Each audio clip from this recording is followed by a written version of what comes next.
الا یبلو جو ہے عربی زبان میں آتا ہے آزمانا.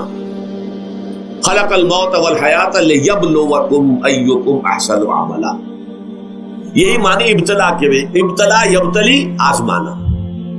ابلا یبلی جو آتا ہے باب افعال سے، اس میں آتا ہے کسی کو کسی تکلیف میں ڈال کر اس کو نکھارنا، کہ اس کا جوہر نکھر جائے، اس کے اندر جو خیر ہے وہ اور چمک جائے، لوگوں کو بھی معلوم ہو جائے کہ یہ شخص اس مقام کا اہل ہے، اس کے اندر یہ صلاحیت ہے، اس میں یہ قوت موجود ہے.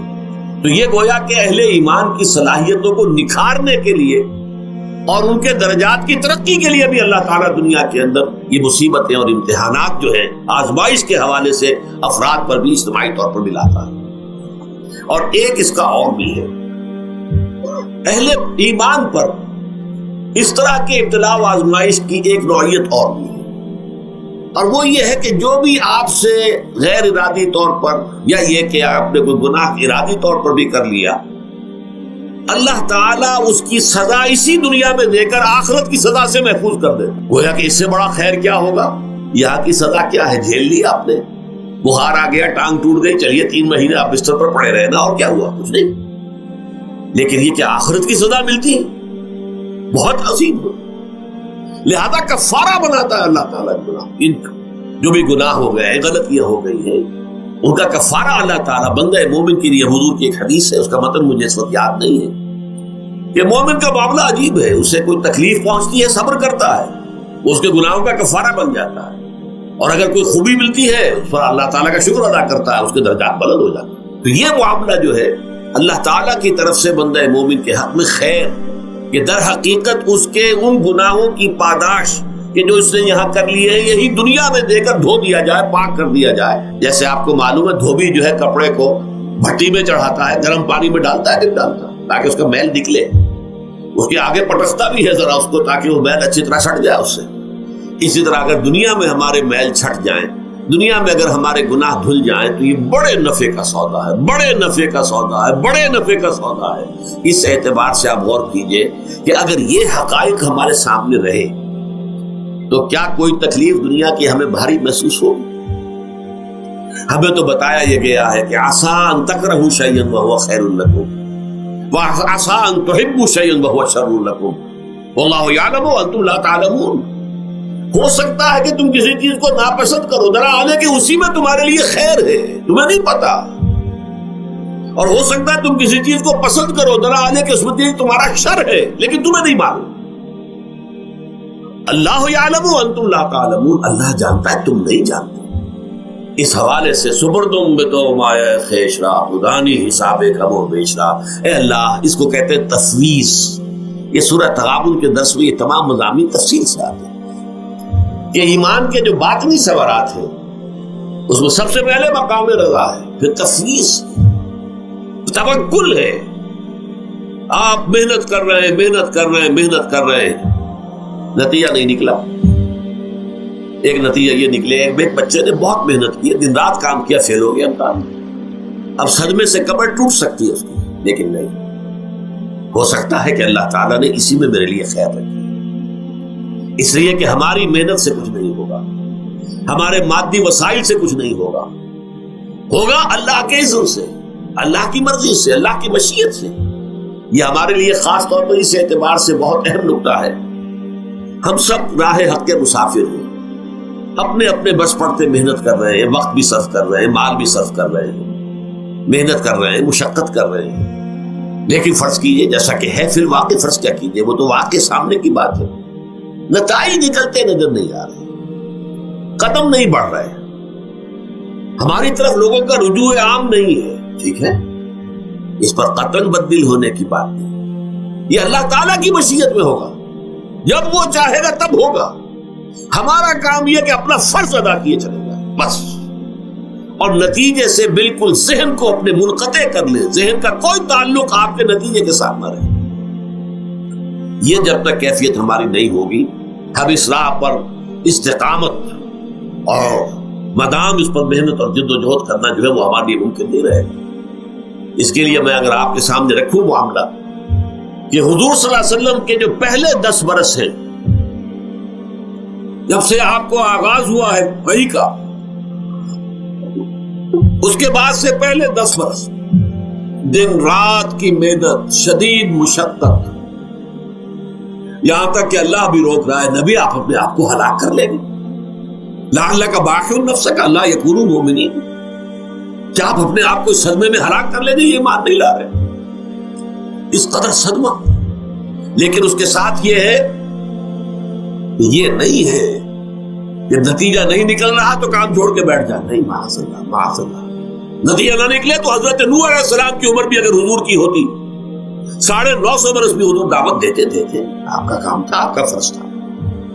حضرت نوح علیہ السلام بھی تو آخر اللہ کے ایک بندے تھے، اللہ کے رسول تھے، 950 برس تک دعوت دی۔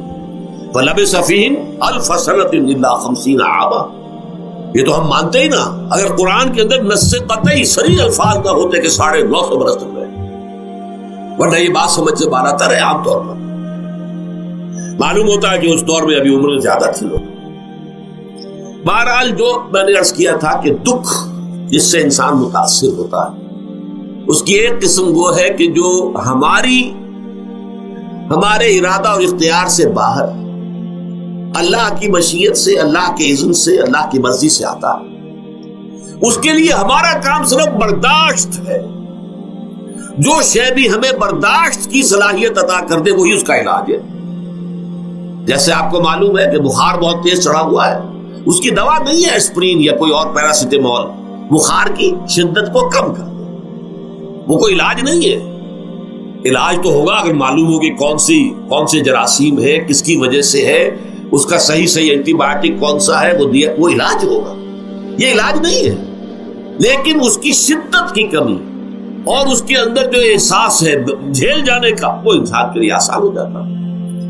یہی مضمون آیا ہے سورہ حدید میں بھی، ما اصاب من مصیبت فی الارض ولا فی انفسکم، یہاں کھول دیا اس مضمون کو۔ میں نے عرض کیا تھا نا کہ یہ آفت سماوی بڑے پیمانے پر بھی ہو سکتی ہے، زمین میں یعنی زلزلہ آ گیا، فلڈ آ گیا، طوفان آ گیا، ولا فی انفسکم، خاص تمہاری جان میں، تمہیں بخار ہو گیا، تمہیں ٹی بی لگ گئی، تمہیں کوئی اور بیماری آ گئی، تمہیں کینسر ہو گیا، معاذ اللہ ہوتا ہے، آخر ہوتا ہے، دنیا میں انسانی زندگی کے ساتھ یہ ساری چیزیں لگی ہوئی ہیں۔ لیکن یہ چیزیں ما اصاب من مصیبت فی الارض ولا فی انفسکم، نہیں پڑتی تم پر کوئی پڑنے والی کوئی مصیبت، کوئی تکلیف، نہ پوری زمین میں بڑے پیمانے پر، نہ تمہاری جانوں میں انفرادی سطح پر، الا فی کتاب من قبل ان نبرأھا، مگر یہ کہ وہ تو ایک کتاب میں، کتاب اللہ کے علم کی کتاب، ام الکتاب، اس میں پہلے سے درج موجود ہے۔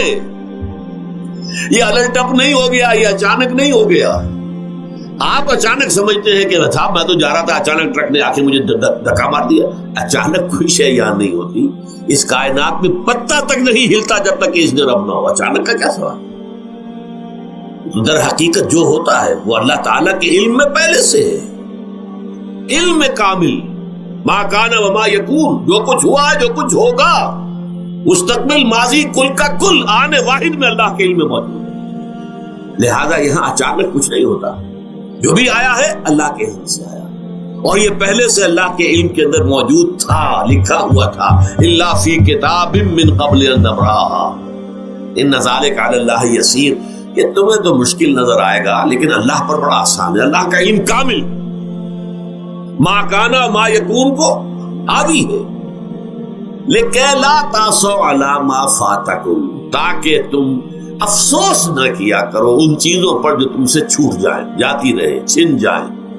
کوئی موقع تھا ہاتھ سے نکل گیا، کوئی دولت تھی اس پر ڈاکہ پڑ گیا، کوئی اور مصیبت ہے وہ آ گئی، کوئی عزیز فوت ہو گیا، اکلوتا بیٹا تھا فوت ہو گیا، وغیرہ وغیرہ۔ ما فاتکم، فات سے ہی فوتیدگی ہے نا، جو شے بھی نکل جائے، چلی جائے، ہاتھ سے جاتی رہے، چاہے وہ کوئی آپ کا عزیز تھا جو فوت ہو گیا تو آپ کے ہاتھ سے نکل گیا، یا کوئی مال تھا جو آپ کے قبضے سے نکل گیا، ڈاکہ پڑ گیا، چوری ہو گئی، نقصان ہو گیا کاروبار میں بہت بڑا، اس پر افسوس نہ کیا کرو۔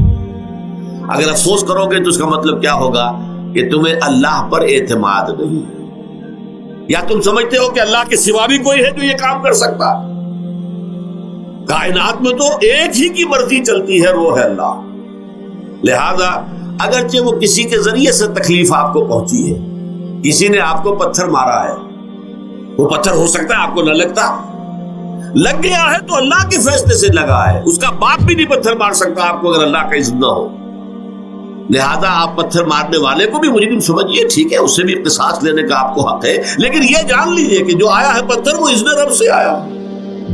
اب ظاہر بات ہے کہ اگر یہ کیفیت ہوگی تو غصہ اتنا نہیں ہوگا اس شخص پر کہ جس نے یہ کام کیا ہے، بلکہ ہو سکتا ہے آدمی مسکرا کے رہ جائے. جیسے کہ وہ میں واقعہ سناتا رہا ہوں اپنے دروس میں کہ ایک درویش ملک صاحب بھی جا رہا تھا، جو رب کرے سو ہو، جو رب کرے سو ہو، جو رب کرے سو ہو.